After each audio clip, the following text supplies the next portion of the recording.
안녕하십니까. 통계와 빅데이터 11장 회귀 분석에 대한 실습을 같이 한번 해보도록 하겠습니다. 자, 회귀 분석이라고 하는 것은 결국은 여러 개의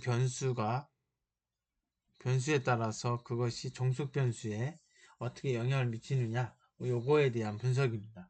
자, 여기서는 데이터셋을 카스라고 하는 데이터셋을 쓰도록 하겠습니다.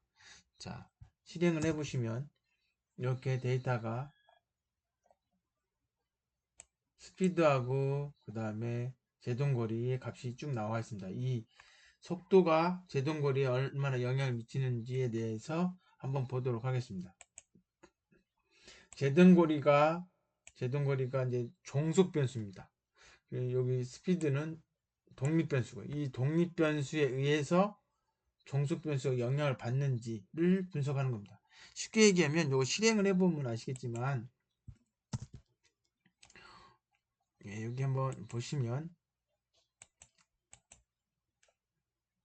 이렇게 되어 있습니다. 즉 스피드가 높으면 높을수록, 스피드가 빠르면 빠를수록 제동거리는 길어진다라고 하는 걸 알 수 있어요. 뭐 차종에 따라서 약간의 차이는 있겠지만 이런 식으로. 그래서 지금 10km 달리는 차의 제동거리는 20, 뭐 23, 뭐 35, 뭐 이 정도 이렇게 값이 있죠. 이런 식으로 이 각각의 점이 제동거리, 그러니까 속도와 제동거리 간의 관계를 좌표평면상에 표시한 겁니다. 자, 이 두 개의 변수가 결국은 어떤 관계를 갖고 있냐면 정비례 관계를 갖고 있죠. 스피드가 높아지면 제동거리가 높아진다, 커진다라고 하는 거죠. 자, 이거에 대해서 이 많은 점들을 표시할 수 있는 하나의 직선을 그리고 싶은 거예요. 이 직선을 그리고 싶은 건데 어떻게 그릴 것이냐? 그게 바로 여기 LM이라고 하는 함수입니다.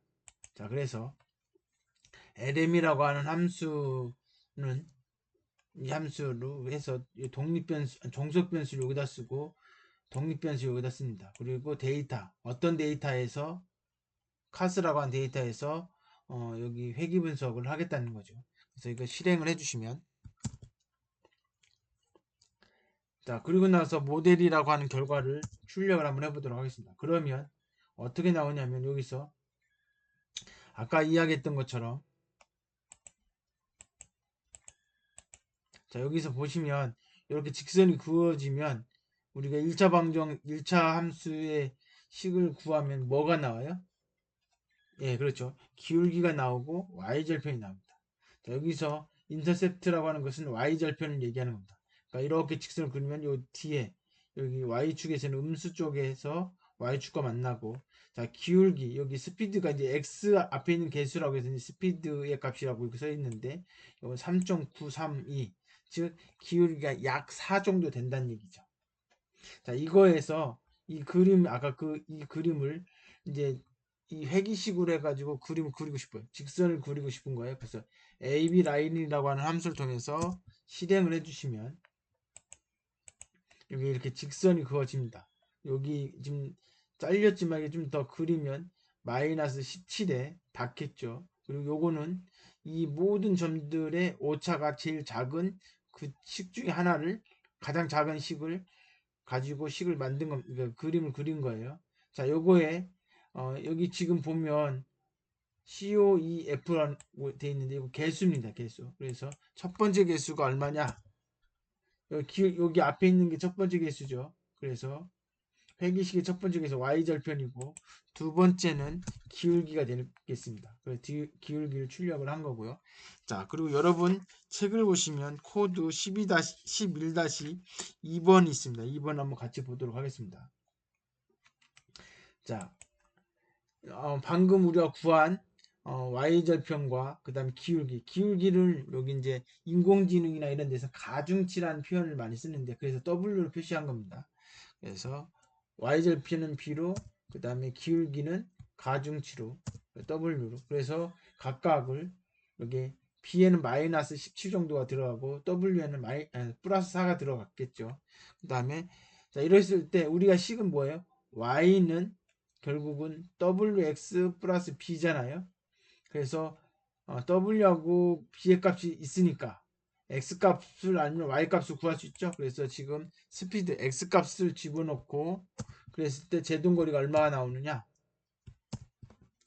제동거리가 약 100이 나온다는 거죠. 자, 이게 무슨 얘기냐면 여기서 30, 여기 25지만 여기 뒤에 오면 30 있겠죠. 30을 쭉 따라서 가면 이 직선하고 이 30이 만나는 점, 그거 y값이 바로 뭐가 된다? 100이 된다는 거죠. 이게 지금 안 그려져서 그런데 이 정도 그리면 100이라고 하는 점에 만나겠죠. 만약에 여기를 20으로 바꿀게요. 책에서. 자, 20으로 바꾸고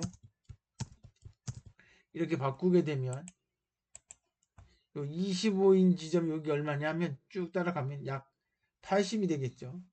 그래서 지금 여기 dist라고 하는 값은 결국 뭐다? x값에 의해서 결정되는 y값을 지금 계산한 겁니다. 요거는 회귀식에 의해서 만들어진 식의 예상치 또는 추정값입니다. 추정값. 실제값은 아니에요. 그래서 이제 실제값과 실제값은 얘네들이 실제값이죠. 얘네들이 이 실제값과 추정값, 이 직선 위에 있는 점과의 이 거리를 우리는 보셔야 되고 그 거리가 작으면 작을수록 좋은 회귀 분석 또는 회귀식이라고 얘기할 수 있겠죠. 자, 그 다음에 11-3번 11-3번이 388페이지에 있습니다. 자, 요거는 지금 보시면 카스에서 열의 값이 1인 것만 뽑아서 거기 스피드라고 하는 데다 집어넣고 그 다음에 그 스피드를 아까는 하나 집어넣는데 이번에는 여기에 카스에 있는 모든 스피드를 다 집어넣어서 추정치 즉 이 직선의 y값들 다 뽑아요. 그리고 그 값하고 우리가 요 값 아까 말씀드렸던 이런 값 이 실제 값하고의 차이를 한번 계산해 보자 이거죠. 그래서 요거는 뭐 할 필요가 없는 거고 요 밑에 것만 스피드 그 카스에 있는 데이터셋에 있는 스피드 값만 받은 다음에 그 값을 실제로 계산해서 나온 값 예측값 뭐 가정값 추정값이라고 얘기할 수 있죠. 그렇게 했더니 이렇게 쭉 나온다 이거죠. 그럼 이 값하고 실제 값하고 비교해 보겠습니다. 그래서 요거는 추정값이고 그 다음에 요거는 뭐예요? 실제 값이고 추정값에서 실제 값을 빼요. 그 값, 요 세 개의 값으로 해서 데이터 프레임을 하나 만들도록 하겠습니다. 그래서 비교하려고 하는 거예요. 자, 그렇게 놓고 보니까 여기 보시면 아시겠지만 여기 예측값이에요. 예측값. 그 다음에 여기는 뭐예요? 실제값. 그리고 이 두 개를 오차. 오차가 이렇게 되는 거죠. 여기 1번, 2번은 이제 문제가 있는 거죠. 왜냐하면 제동거리라고 하는 건 무조건 양수해야 되는데 음수가 나왔으니까 이거는 이제 회귀식에 의해 값을 집어넣어서 나온 값이기 때문에 그렇습니다. 그럼 이런 경우는 뭐예요? 예측은 9, 약 10이었는데 실제로는 4에 멈춘 거죠. 그럼 오차가 얼마예요? 한 6 가까이가 나온 거죠. 자, 이런 식으로 해서 오차가 계산이 되어집니다.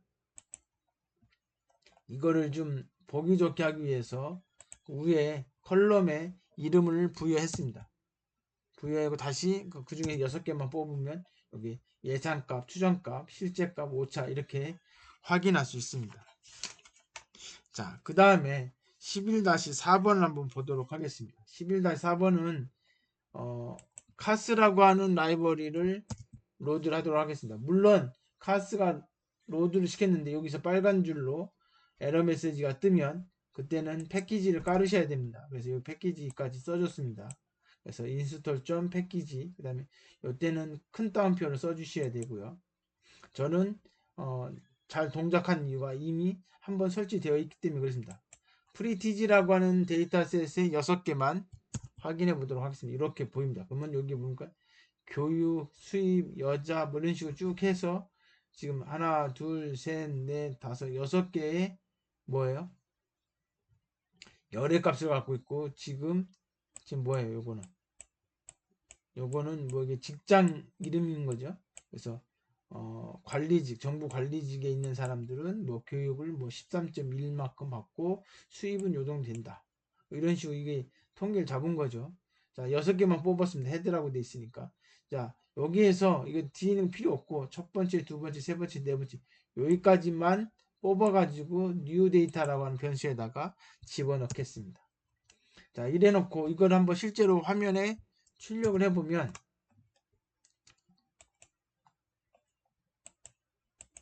요렇게 이제 되는 거죠. 자, 이거는 뭐냐면 여기에 이제 education, 그 다음에 여기 income. 그럼 요거는 뭐예요?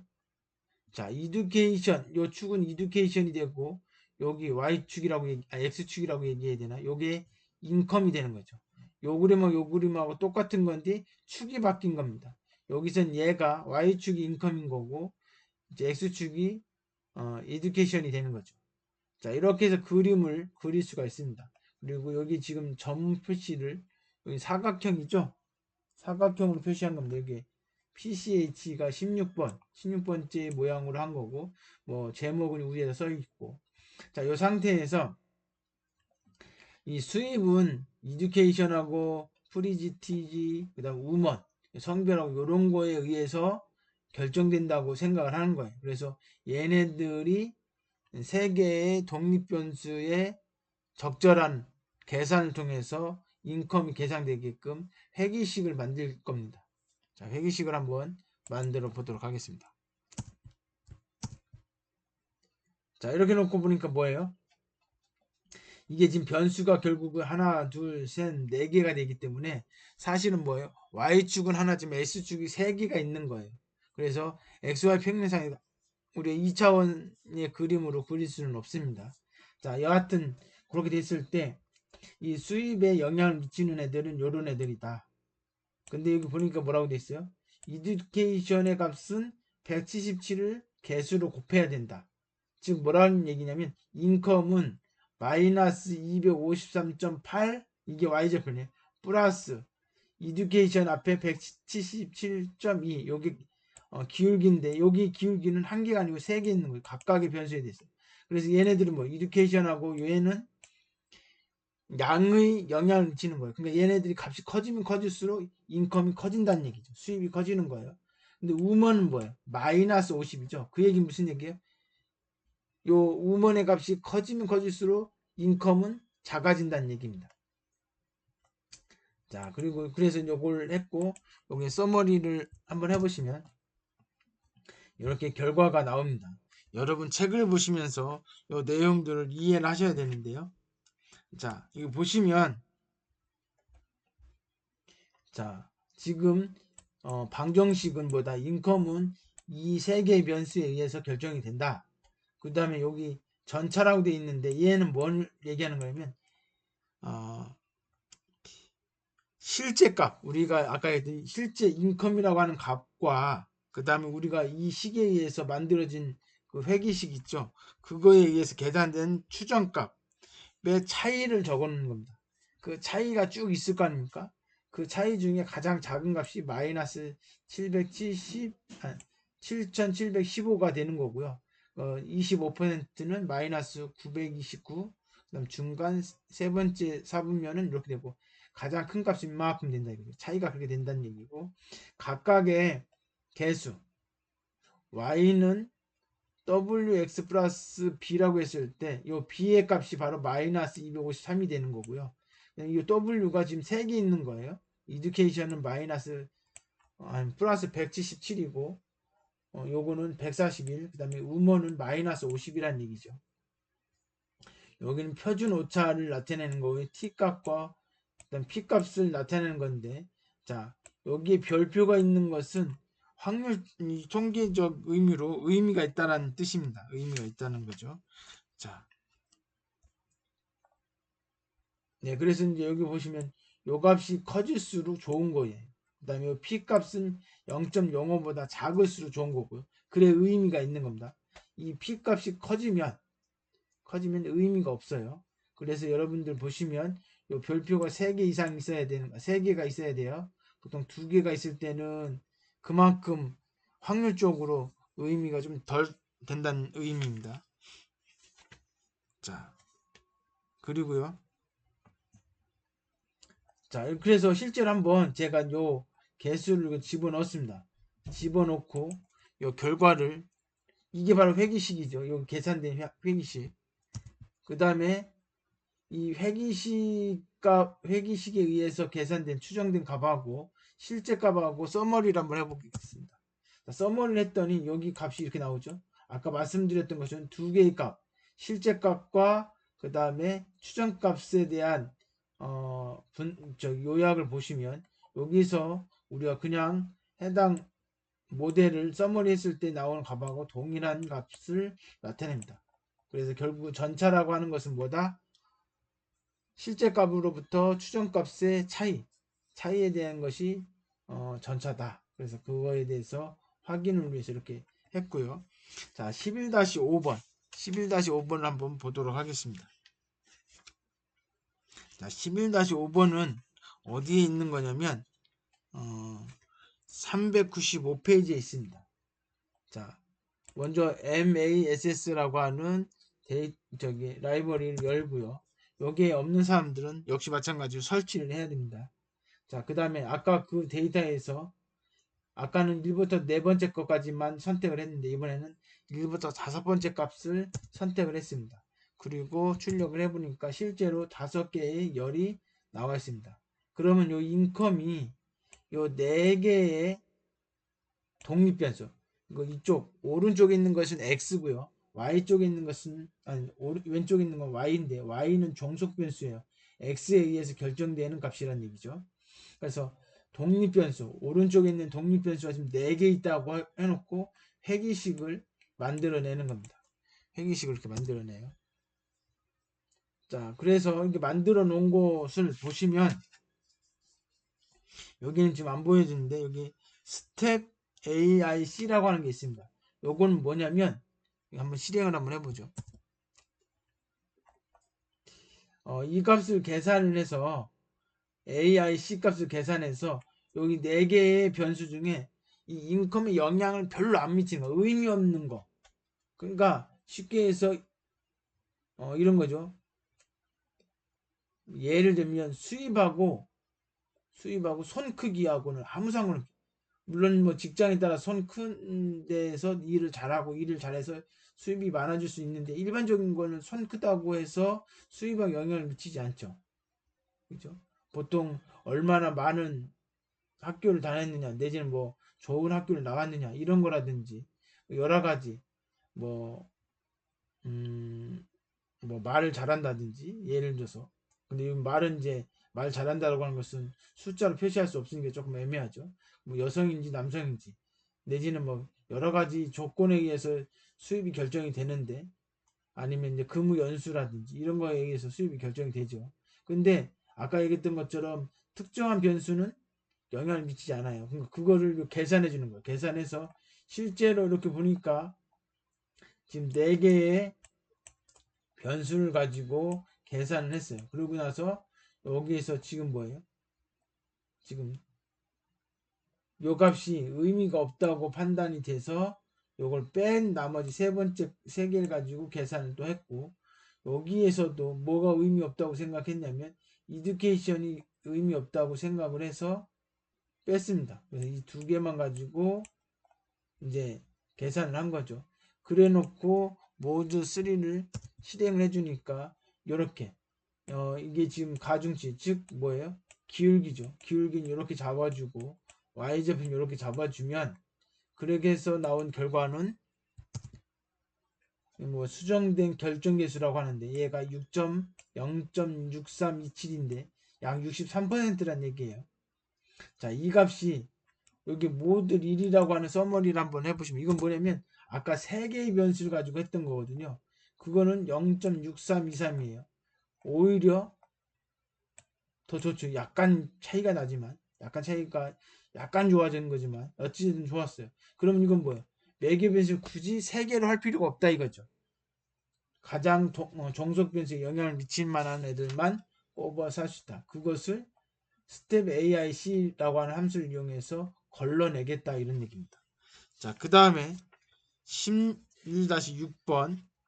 자, 여러분 책을 보시면 400페이지입니다. 400페이지를 같이 한번 보도록 하겠습니다. 자, 먼저 아이리스 값을 새로운 변수에 집어넣습니다. 변수를 집어넣고. 이게 지금 왜 그러냐면 지금 로지스틱 회귀 분석을 하려고 하는 겁니다. 자, 그래서 이 결국은 우리가 품종인데 품종은 명사로 돼 있잖아요. 문자열로 돼 있잖아요. 얘를 숫자 기호로 바꾸고 싶은 거예요. 그래서 여기서 품종의 값을 인테저로 바꾸자 이거죠. 이렇게 바꾸면 세토사라든지 버지니카라든지 얘네들이 뭘로 바뀌냐면 1, 2, 3으로 바뀝니다. 여기 지금 품종이 1로 바뀌었어요. 왜냐하면 1이 쭉 있다가 그 다음 2가 있고 그 다음 3이 있거든요. 자, 그래놓고선 이 로지스틱에 대한 회귀 모델은 LM이 아니고 GLM입니다. 자, GLM이에요. 그래서 이 4개의 변수가 이 품종에 어떤 영향을 미칠 것이냐 라는 걸 찾고 싶은 거예요. 근데 여기서 물결무늬하고 점으로 해주면 나머지 전체, 얘를 제외한 나머지 전체를 독립변수로 보겠다는 거예요. 원래는 어떻게 써줘야 되냐면 이렇게 써줘야 되죠. 이런 식으로. 이렇게 써서 여기 시벌 랭스, 시벌 위드, 피럴 랭스, 피럴 위드 이 4개를 다 더해준 형태로 써야 되는데 귀찮으니까 점을 찍었어요. 점을 찍었다는 얘기는 뭐예요? 모두 다란 얘기죠. 그래서 이렇게 해가지고 지금 뭐예요? 모델을 하나 회귀식 모델을 만들어 놓고 써머리를 했더니 어떻게 돼 있어요? 이렇게 돼 있습니다. 자, 그래서 보니까 어떻게 돼 있어요? 시벌 랭스랑 시벌 위드 얘네들은 0.1 여기는 0.04 이렇게 돼 있죠.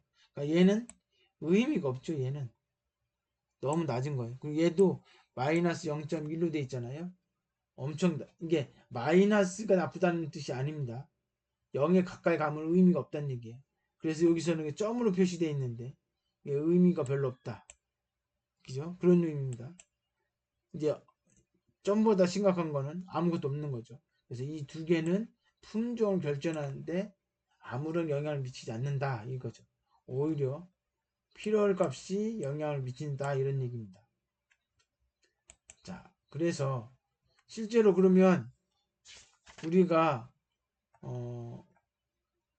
요런 값을 5.1, 그 다음 3.5, 1.4, 0.2라고 하는 값은 여기 이미 주어졌네요. 그죠?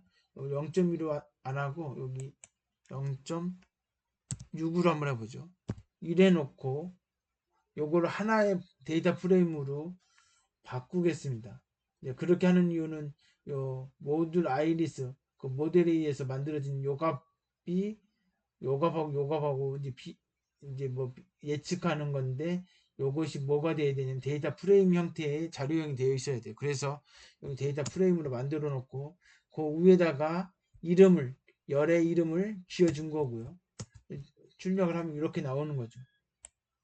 그러면 이 2개가 이제 비교를 하는 거죠. 예측을. 자, 예측을 했더니 뭐 1.16이 나왔습니다. 1.16. 그죠? 자, 그러면 이게 이제 우리는 아까 품종은 1, 2, 3 이 세 가지로 했잖아요. 정수 형태로 나와야 돼요. 그래서 요거를 라운드를 해가지고 정수 형태로 했더니 1이 나옵니다. 그럼 1이 나오는 거니까 첫 번째 품종이란 얘기죠. 그래서 자, 여기 분명히 이렇게 해서 나온 값을 PRED에다가 집어넣고 실제로 그 품종의 값을 라벨링을 하면 이렇게 3개 숫자로 1, 2, 3이지만 실제는 센토사, 버지니컬, 아니 버지컬러, 그 버지니카 이렇게 원래 이름은 이렇게 있다라는 얘기죠. 그래서 해당 요 값을 집어넣었을 때 그거는 세토사가 된다. 즉 이 값이 지금 1이거든요. 그럼 1 첫 번째의 품종의 이름이 뭐냐? 세토사라는 얘기죠. 그 얘기를 하는 겁니다. 그러면 결국은 1이 나왔고 그 1의 값이 뭐냐라고 그랬더니 세토사라고 알려준 거죠. 그래서 예측을 한 겁니다. 자, 11-8번을 한번 같이 보도록 하겠습니다. 자, 11-8번을 보시면 자, 역시 아일리스에서 마지막 품종을 제외한 나머지를 테스트에다가 집어넣고요. 이 테스트하고 모두 좀 아일리스라고 하는 요 모델은 방금 전에 생성을 여기 했잖아요. 그죠? 생성한 겁니다. 자, 그래서 그거하고 이제 예측을 하는 거죠. 예측을 했더니 이렇게 나오는 거예요. 그러니까 모든 데이터에 다 하니까 예측된 결과가 이렇게 나옵니다. 즉 여기는 첫 번째 품종이 여기서부터 여기까지 첫 번째 품종이고 그 다음부터는 두 번째 품종 뭐 이런 얘기죠. 자, 그걸 숫자로 바꾸죠. 바꾸는 이유는 뭐냐면 비교하려고 그러는 겁니다. 그리고 그거를 같은지 여부를 물어보는 거예요. 그래서 같으면 카운팅이 되겠죠. 자, 그래서 실행을 해주니까 0.97이 나왔습니다. 즉 97%는 맞다. 그 회기식이 맞다 이거죠. 그러니까 조건만 주어지면 회기식이 집어넣어서 나온 결과를 보고 어떤 품종인지 예측이 가능한 겁니다. 자, 이렇게 해서 11장을 마치도록 하겠습니다. 다음 시간에 12장을 다음 주죠. 다음 주에 12장 군집화와 분류에 대해서 실습을 하고요. 그 다음에 이번 주에 12장 군집화와 분류의 이론 수업도 두 개의 동영상으로 나눠져 있어 제공하고 있습니다. 꼭 수강을 하시고 그 다음 주에 실습을 한번 같이 해보도록 하겠습니다. 예, 수고하셨습니다.